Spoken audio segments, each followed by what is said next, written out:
What is going on, everybody? It's the Frost. We're here for our Monday Night Raw review for November the 2nd, 2020, the pre-night before the election. Hope you all go out to vote. Whatever you want to do, I don't care.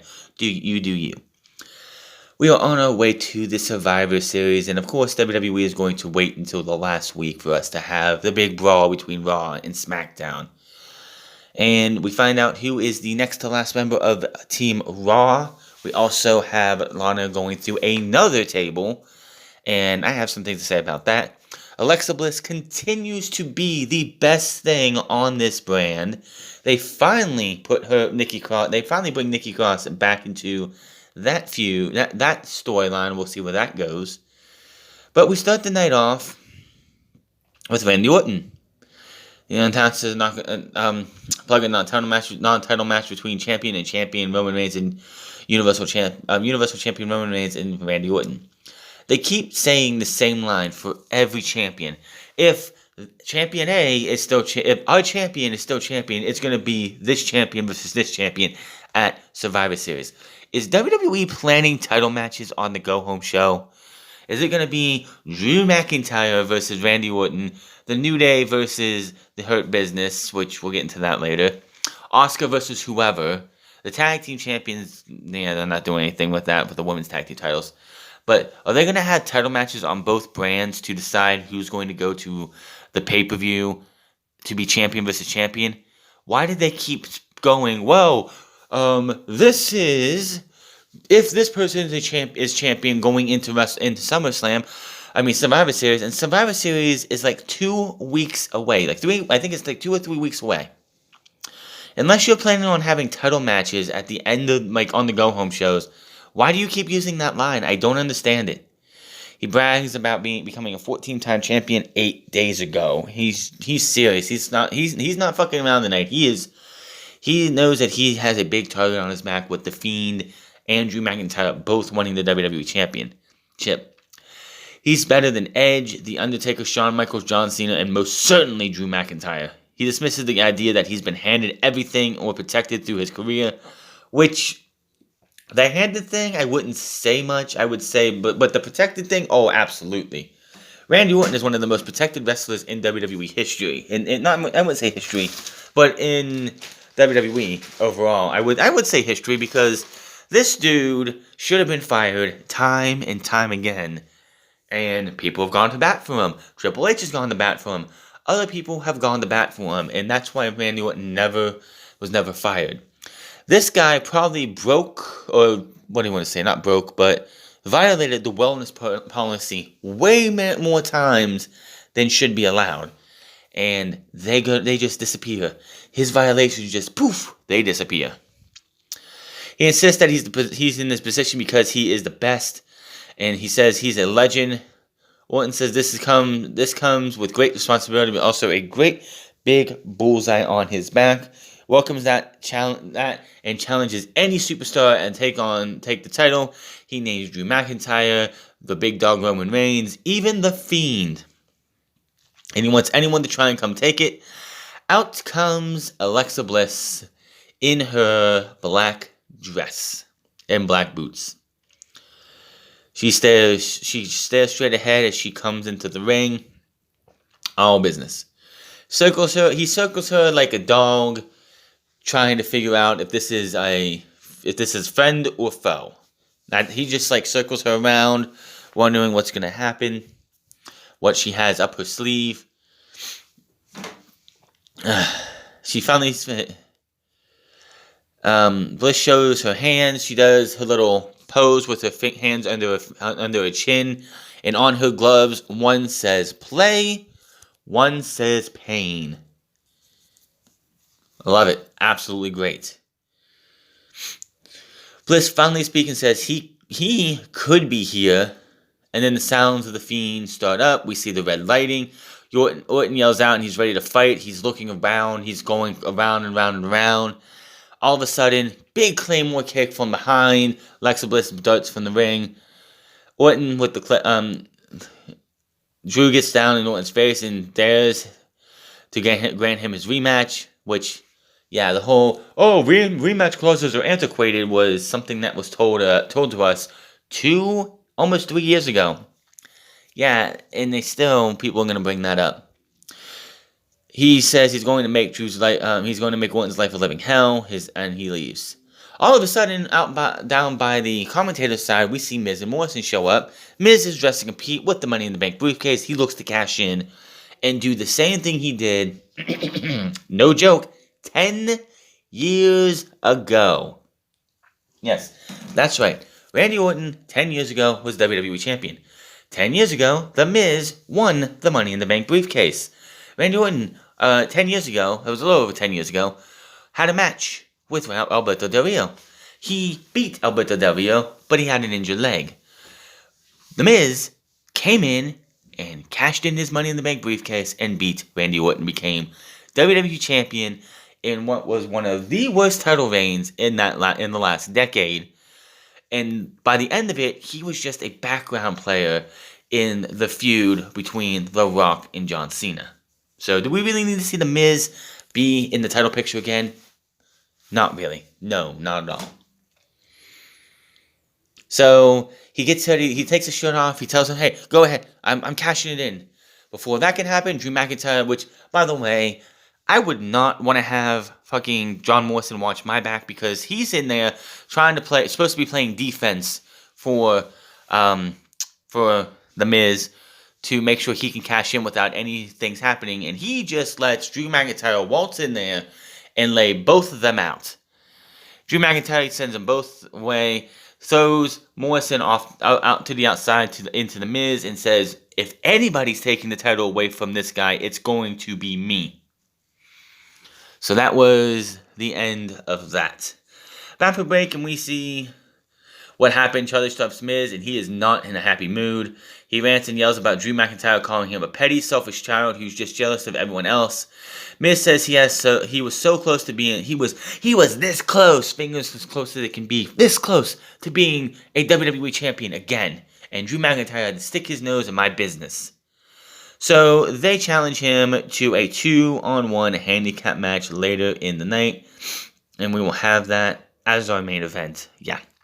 Miz Morrison in the main event. Woo. I can't believe I have to say this. Guitar on a pole match. Hey yo, is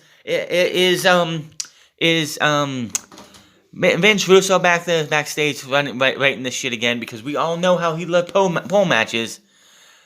Bro, listen, bro. We're gonna put a guitar on a pole, bro. And you're gonna have to get it down and hit your opponent, and then you have to get the pin, bro.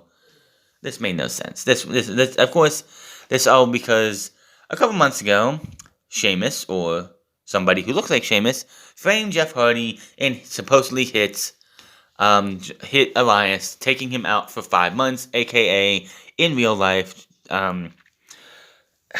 Elias had a pectoral muscle injury, so he had to go get surgery, and that's why he was actually out, but they don't want to tell you that. They have to write somebody off. They can't just be like, oh, he injured himself.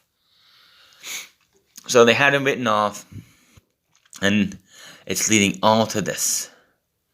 Was this match any good? Absolutely not. This match was terrible. Jeff Hardy is older, slower. He's getting he can work with great wrestlers. He can look good against an AJ Styles, a Sami Zayn, but Jeff Hardy's not going to be carrying a match with a guy like Elias. Elias has some great qualities. He's great on the mic. He's a hell of a musician. I can't say the word. Musician. But when it comes to the ring work, he just ain't got it. Jeff Hardy and Tom Phillips stated that the rules to this match was you had to get the pole, the guitar off the pole, and then hit your opponent to win the match. So why does Jeff Hardy get the guitar, jump down, hit Elias, and the bell doesn't ring immediately? He has to actually pin Elias still. That makes no sense. None of that makes any sense. After the match, Hardy stands tall, his music hits, he smashes the car in the ring post, Elias recovers in the middle of the ring, and we go to some replays. Mandy Rose and Dana Brooke are backstage warming up, and my God, is fucking Mandy Rose putting on the spray tan. It's either she's using a heavy amount of spray tan or the dark shit, or she went to the tanning booth and sat in there too long, because she was looked like she was burnt. I'm just saying. Not going to try and judge anything, but I'm just saying. Now, it's Shannon Basler and Nijax versus Mandy Rose and Dana Brooke for the Tag Team Championships. And I'm like, wait a minute. Why is this a tag team title match? Why was Dana Brooke and Mandy Rose authorized a tag team championship match? What have they done? Nothing. They haven't done a damn thing. So there's that. I just don't get why this was a tag team match.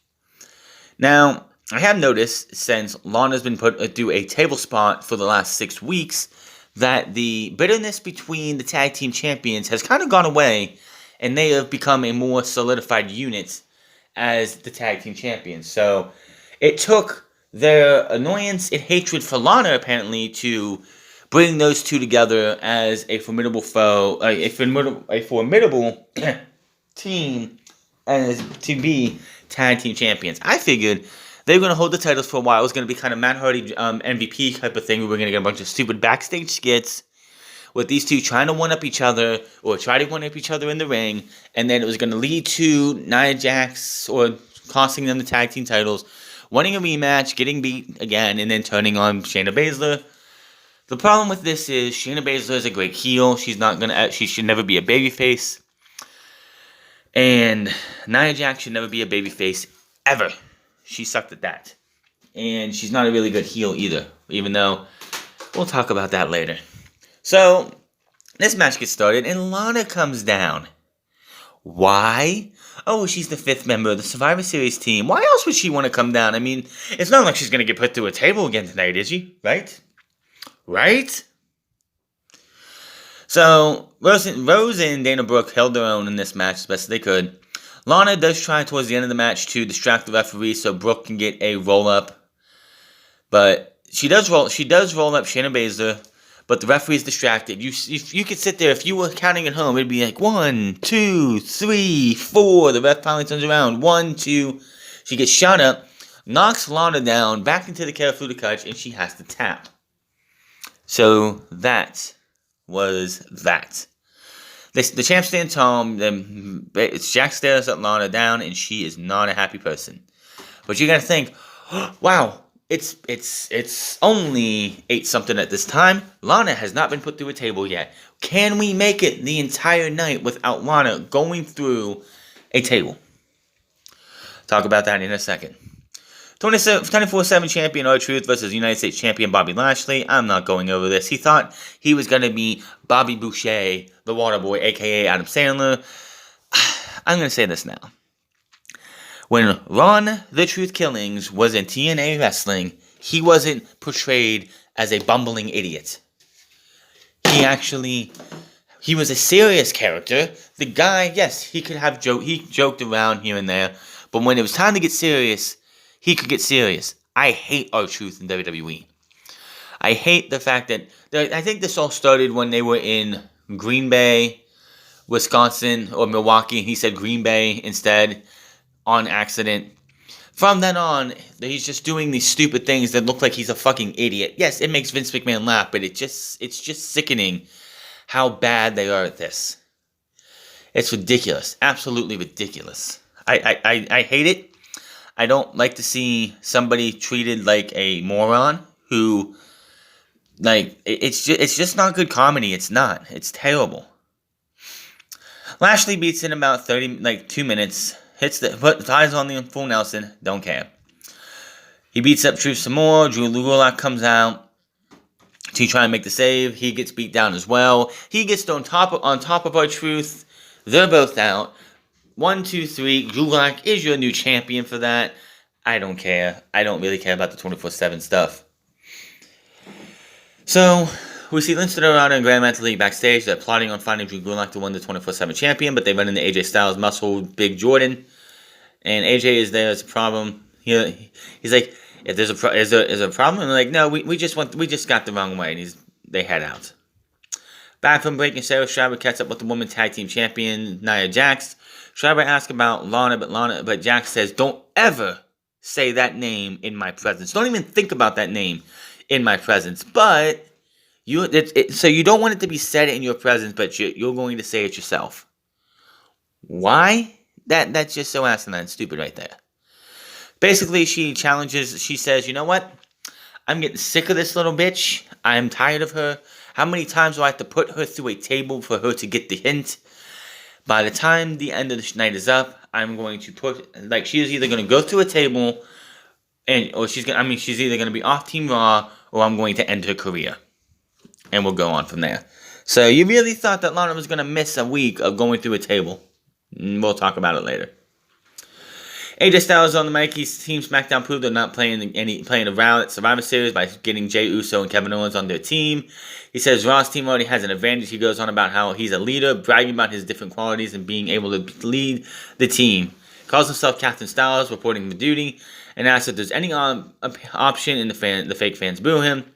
Says his first task as team captain is get a rally call going, and introduces Sheamus, and then Keith Lee, who still hasn't got new entrance music, and I still cannot stand that shit.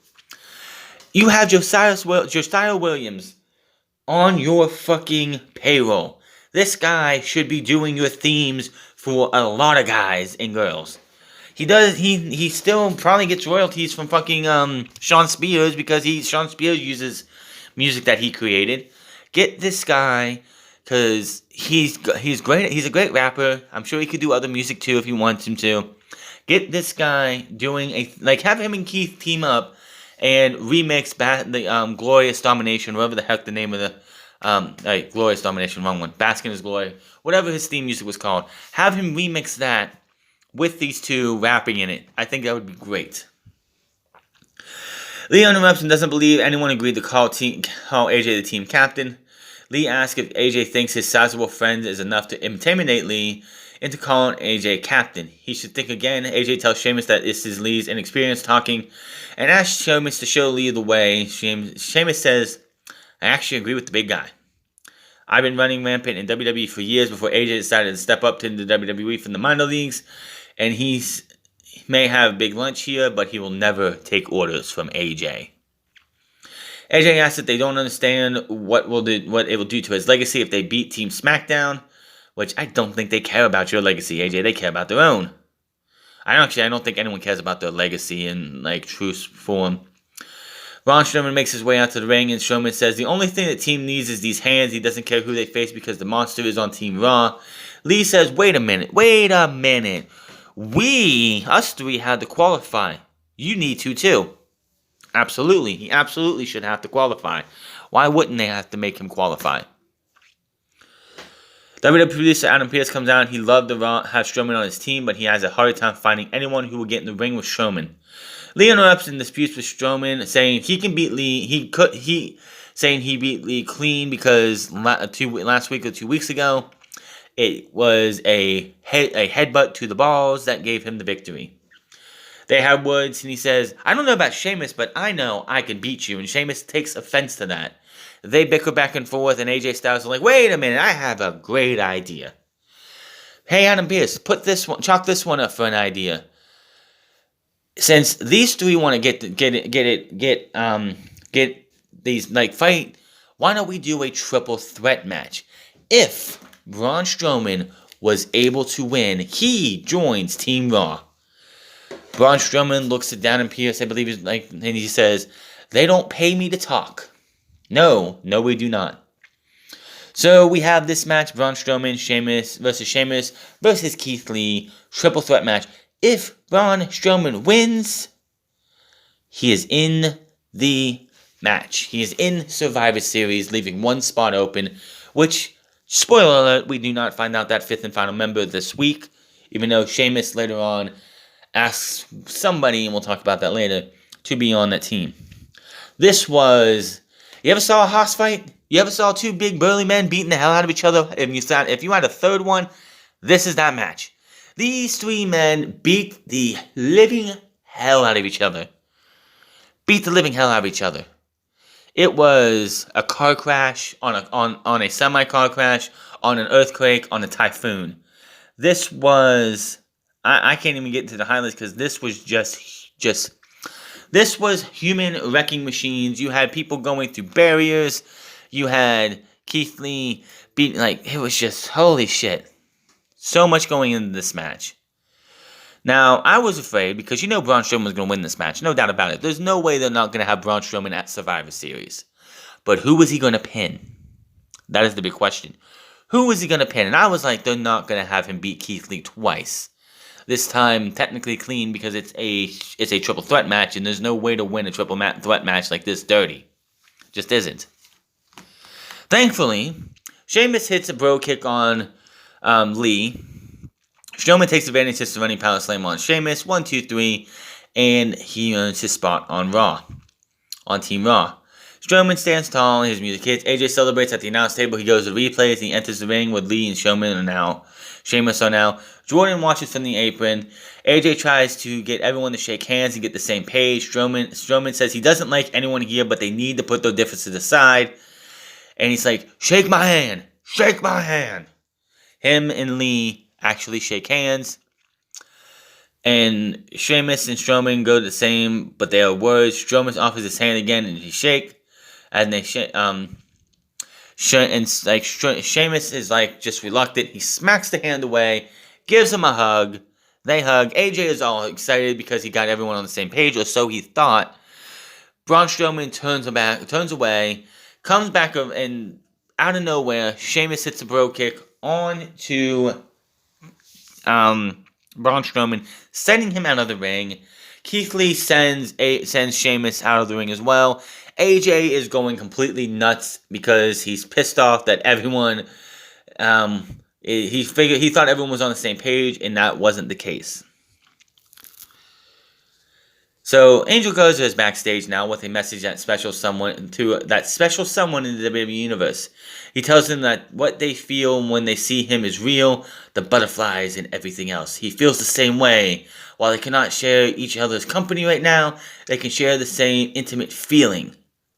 Remember, this guy proposed to his girlfriend the night he won the Cruiserweight Championship on NXT. Why are they still having this guy portray a womanizer is beyond me. Yes, I know, but it's only TV, and it just doesn't work. It just doesn't work. He knows this person is out there with those eyes and that smile. He shows a rose and says, "This is for that special someone." Now, if he's talking about his fiance, or if they got married, I don't know if they have yet or not, then fine. Fine by me. That is fine by me. But I don't know what they're doing with this. Garza should have never came up from NXT. I'm just going to say that now. Garza would have been so much better being that guy in the Cruiserweight division who could be a multiple-time champion, battling for that title for the next 2 years or so, maybe branching off to the NXT North American Championship, and then maybe eventually NXT Championship. Him moving to the main roster was never a good thing. I'm going to be honest, him and Andrade never seemed to click right for me. It just felt like they were forced upon being a team. They never felt right together. And now he's here. Zelina Vega's on SmackDown. I think Andrade is not going to be back for right now because, one, he's injured. I think he's injured. And two, I think him and Charlotte are spending time together until they get married. But yeah, Garza, I don't know what they're doing with him, and what a weird transition too. We go from Angel Garza to Huskus the Pig Boy and Rambling Rabbit in the Firefly Funhouse, and we go to commercial break. And I'm like, that's a weird ass transition to go from Angel Garza talking about some special someone to Huskus the Pig Boy eating in the Firefly Funhouse. Back from break, we see clips from the Undertaker special on the Tonight Show, which that pissed me off. We have The Undertaker, who shows up on Jimmy Fallon when they had this stupid fucking question thing on Friday, where it was like, how do you combine WWE with Halloween? What kind of stupid fucking question is that? Then The Undertaker shows up in this little pre-tape thing they did. He goozles a scarecrow, not a trained person disguised as a scarecrow. No, an actual stuffed scarecrow, and tombstones it. What in the little fuck? The Undertaker said he's done. He has no desire to get back in the ring. We saw the badass at WrestleMania. We did not need to see the dead man ever again. The dead man should have been dead and buried after, last year in Saudi Arabia. That should have been the last time we saw the dead man. Or was it the Graveyard Dogs? I don't remember. But that was the definition of fucking cringe. They had the 30th Day of the Dead Man on the WWE Network because it is November and The Undertaker is celebrating his 30 years with being a part of WWE. Charlie Caruso is backstage with Drew McIntyre and he talks about how he will keep fighting until he gets his rematch with Randy Orton. He says the Fiend can back off because he's going to win the WWE title back and then face the Universal Champion at Survivor Series. What a match that'll be. Drew says regarding The Miz and Morrison, Drew goes on and says that it will be 2-for-1 special tonight. Claymore kicks for all. The biggest reason they don't need to get the title on Drew McIntyre is because Roman Reigns should not be losing that match at the pay-per-view at Survivor Series. Roman Reigns needs to win that match. So him beating Randy Orton will be better for him, and it protects Drew McIntyre.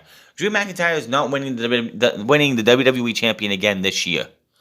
Will he be a 2-time champion or multiple-time champion in the next 3 or 4 years? I don't know. I can't say that because none of us know. But I don't see him winning the WWE Championship. And honestly, that match between him and Roman Reigns is meant for a bigger stage. And we saw that match last year at WrestleMania. It really wasn't anything special, but that was a different Roman Reigns. Babyface Drew versus heel Roman Reigns would probably be better than babyface Roman versus heel Drew. We go to the Firefly Funhouse with Bray Wyatt and Alexa Bliss. They get a special edition of the show. Wyatt says this is a special edition dedicated to the 3 most dangerous letters in WWE. And RKO. Which Huskus the Pig Boy says PIG. Alexa Bliss goes over there and says, she's laughing and says, no, silly boy, and tickles the stomach. They say RKO.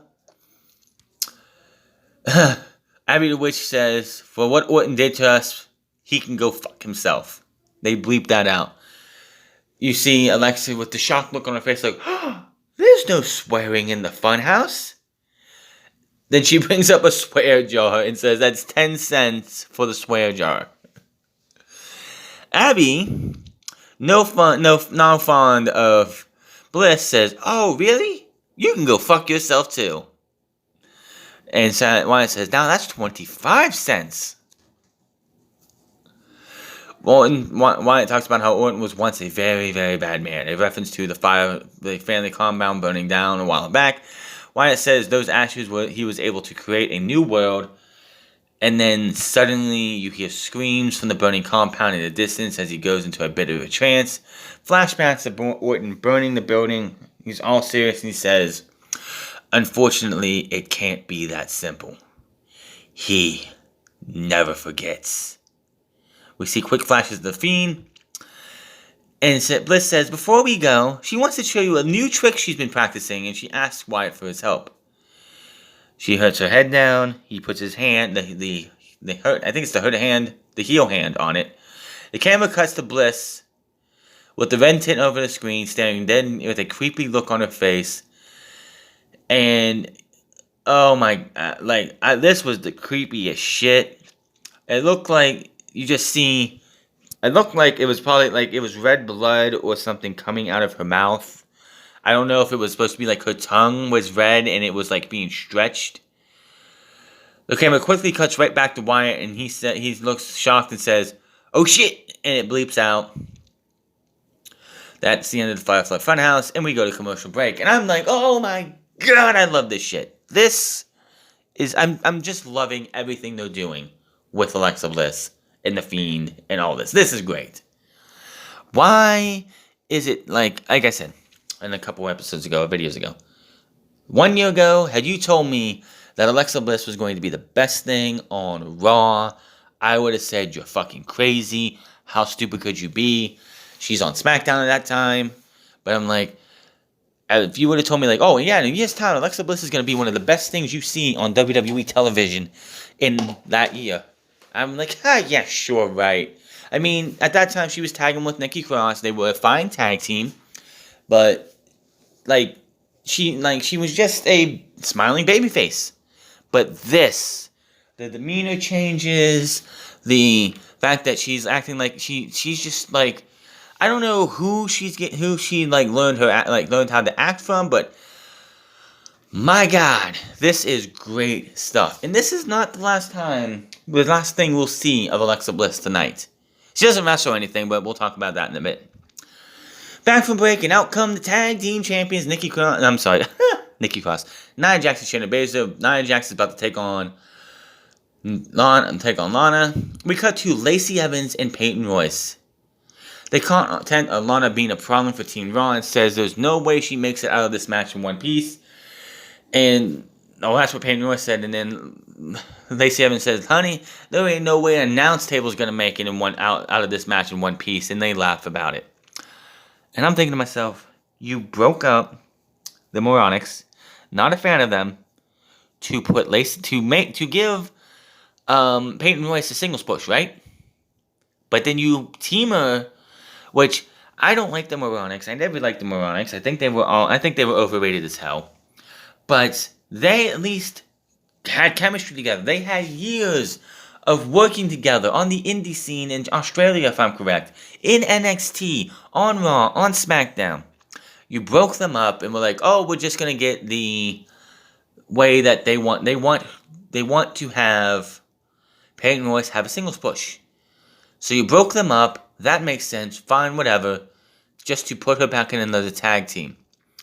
What was the fucking point of the tag team breaking up if you were just going to put Peyton Royce in another tag team with somebody who also isn't that good of a wrestler? I mean, Lacey Evans, when she was that babyface going up against Bayley and Sasha Banks, her work, because they were focusing on her kid, on her family, was some good stuff. But yeah, I just don't see this.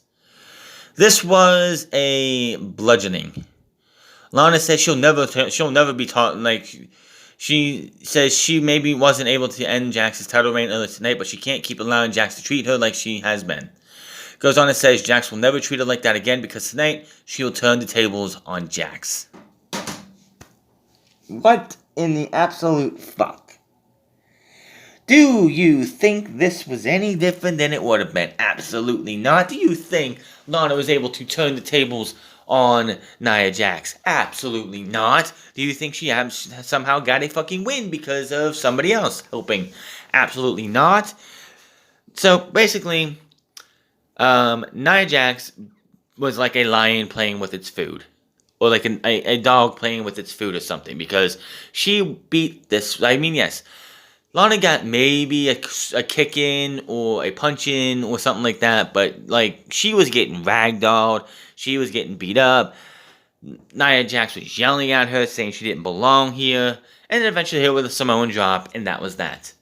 And then it looked like we might still go 1 week without Lana going through an announce table, the commentary desk. That was not to be. They go in there, they bring her out, Lana gets thrown around, and then put through the table for the 7th week in a row. Now, the word on the street is this is supposed to help get Lana sympathy. We're supposed to, as fans of WWE or wrestling, are supposed to sympathize with this woman getting put through a table week in and week out. Barely fighting to get put through that table, but she gets put through it every single week.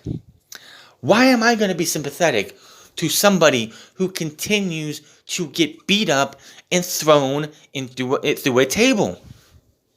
Maybe after the first 2 weeks, you're like, man, the first week or two, you're like, man, this is terrible. Why the fuck would they do this? If they would change it up, if they would change the bullying practices up and have her be beat down or whatever, maybe Simone dropped onto the steel steps 1 week, maybe onto a pile of chairs, but this announce table week in and week out is just so stupid. I don't have any sympathy for her. It's just, I don't feel sorry for her, I just feel sad.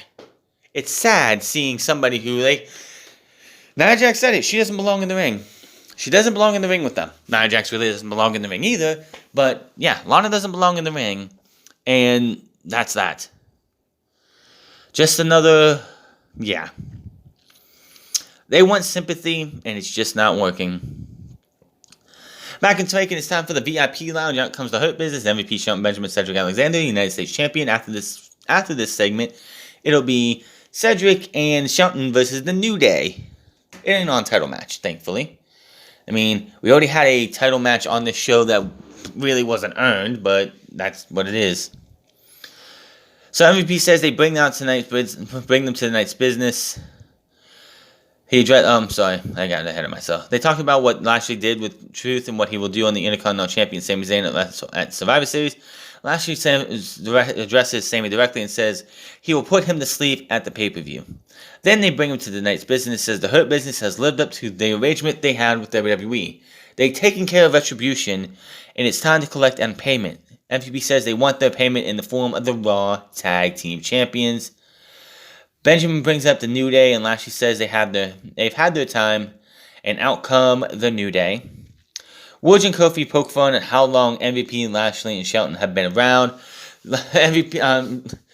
Woods is like, Lashley, big fan of yours, big fan.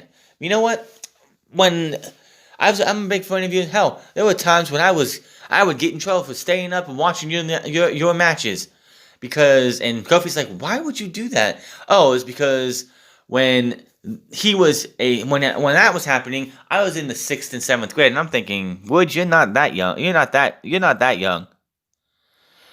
Yeah, I'm pretty sure, but it's, oh my god, I have to look this up. I really have to look this up. Xavier Woods made his debut in wrestling, but yeah, Xavier Woods was like Bobby Lashley was in WWE for like less than a year, a little over a year. In 2007 and 2008.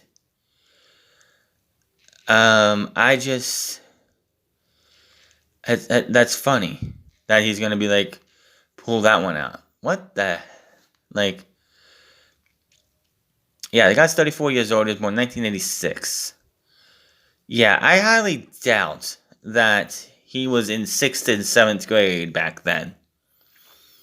When Bobby Lashley was in WWE, I'm 30. I'm 4 years younger than him.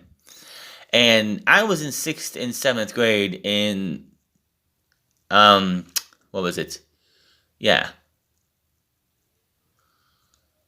Yeah, 6th and 7th grade, I was in, what was it? Yeah, 03 and 04, like 02 and 03, something like that, 02 and 03. So I think his timeline's just a little bit off.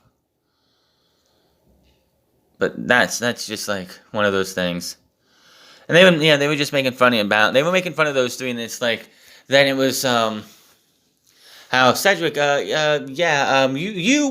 you'll probably be for a little while, and maybe you'll do something.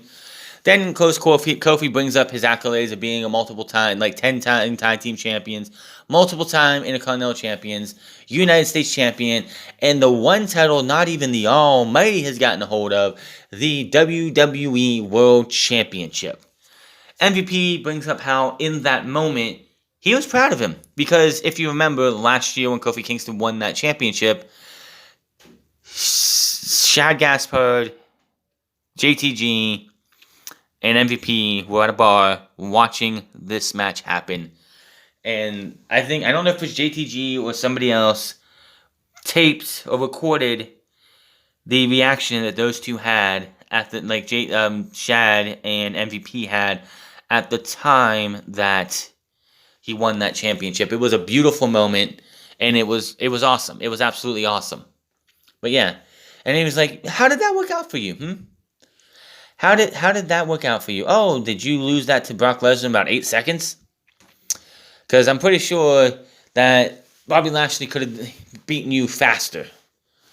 And, of course, Kofi's like, well, I thought when they were called the Hurt Business, it was all physical. I didn't know they were going to hurt my feelings. But when you bring up 8 seconds, according to Lana, 8 seconds is about as long as Bobby Lashley could last. Sex jokes. This is WWE. What'd you expect? So, the brain numbing back and forth continues until New Day rallies the crowd and goes to commercial break. New Day versus Shelton Benjamin and Cedric Alexander of the Hurt Business. MVP on commentary. I'm going to make a request, because MVP was great on commentary. Get rid of Tom Phillips. Get rid of Byron Saxton.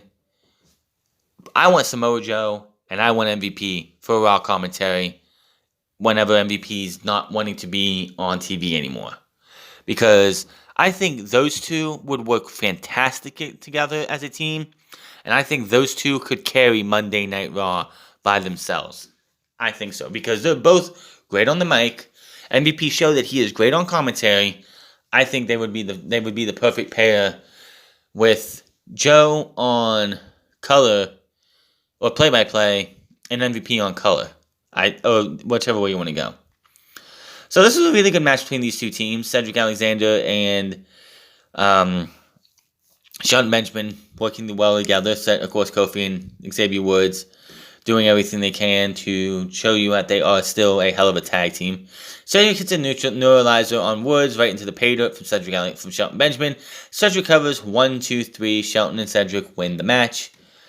Now, this obviously probably tells you that next week, or the week after, whichever version they do, we're going to see the Hurt Business versus the New Day for the tag team champions with the Street Profits facing the winners at the pay-per-view.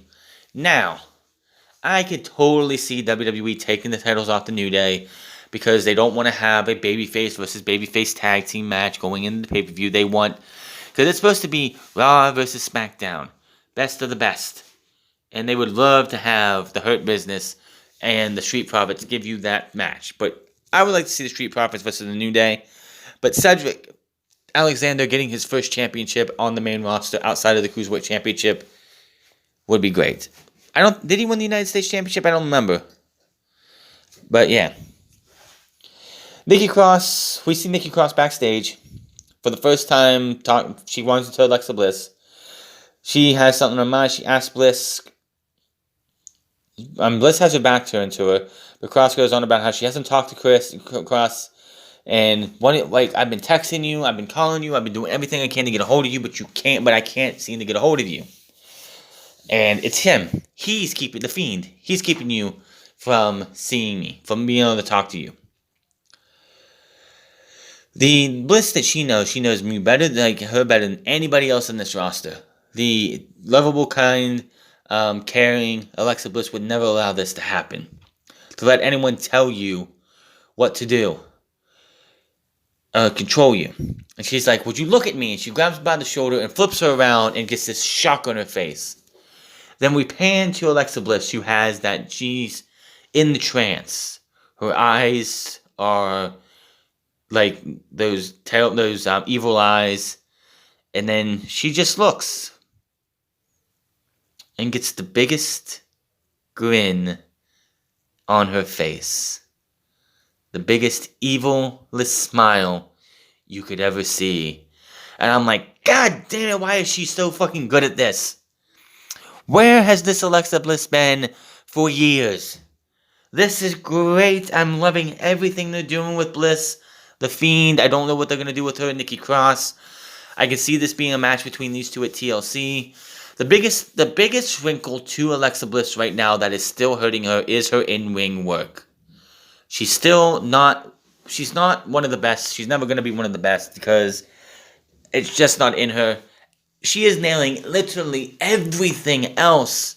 The personality changes, the acting, the facial features, the everything. But the in-ring work is all she is missing. She's always been a great talker. Never had a problem with her talking ability. It's just the in-ring work is what hurts her overall, but everything else she is just great at. There is nothing else on this show right now that I'm actually invested in more than this right here. And that is sad.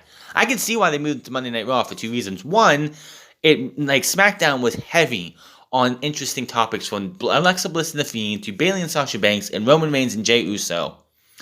They took one away and put it on Raw and brought Mysterio family over, which Aaliyah, we're going to talk about that on SmackDown and see where that goes. But this was great. And I can't wait to see where they go with this next. That smile, just, that evil smile, just wow. Bathroom break. And Ricochet's coming out to the ring as Tucker waits in the ring. And Tucker has dropped a lot of weight. They showed a video. I saw a video on WWE.com, or they showed it earlier tonight in the night, that Tucker was in, Ricochet came up to Tucker and asked him, "What the hell are you doing? Why would you turn on your friend?" And it led to them getting this match tonight. And when they said that was Tucker, I'm like, what the fuck happened to this guy? Tucker used to be this big, beefy dude, and this guy's lost a ton of weight. He looks great. He looks absolutely great. No longer wearing these underwear shorts. He's got the long pants on. Let's see. Ricochet hasn't been doing anything. Ricochet hasn't gone. He's been stop, start. Tucker just turned heel on his best friend at the pay-per-view. They can't have a brawl. They could set up a match between these two, between him and Otis at the pay-per-view if they really wanted to, unless Otis is going to be on Team SmackDown. Then you have to put Tucker on Team Raw, which I don't think anybody wants, especially after this tonight. This guy just turned heel. Obviously, he was the Marty of the team. What are you going to do with this guy? No entrance. Change his look completely, which is fine. Loses to Ricochet in 2 minutes. Yeah. He lost to him so quickly. Holy shit. Tucker slams Ricochet, but gets hit with the 2 super kicks. Ricochet with the recoil out of nowhere. 1, 2, 3. And that was that. Holy shit. Tucker went from being part of one of the most beloved tag teams to a jobber in 3 weeks flat. After the match, Ricochet has his arm raised. Oh yeah, Mustafa Ali made his way out to ringside before this match. Ali stares him down from the announce tables. The LED boards for the crowd all go black as Retribution logos appear all over the ring.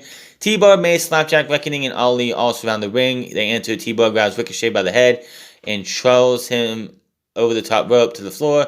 Retribution surrounds Tucker and they beat the hell out of him. Mace and T-Bar with the double boots to the face.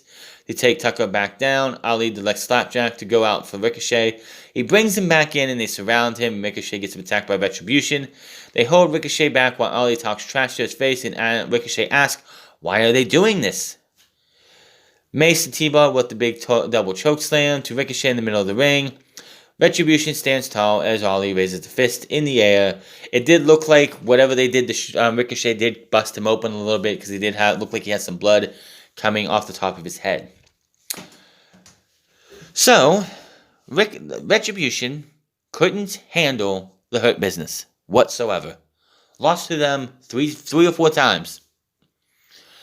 And here they are beating up on Ricochet. Why? Because they needed to do something. Maybe we'll get some motives. Ali put a very interesting video out earlier today saying that the reason that Slapjack, Mace, Reckoning, and T-Bar all have masks and these very bad names is because they need to feel how he feels when he gets mocked just because of his name. Which, yes, the name Mustafa Ali is going to get a lot of people are not going to like a guy with the name Mustafa Ali. And the way Tom Phillips says Mustafa Ali is just so fucking weird. He says Mustafa Ali. He says it so, I can't even say the way he says it, but he says it so different than Mustafa Ali.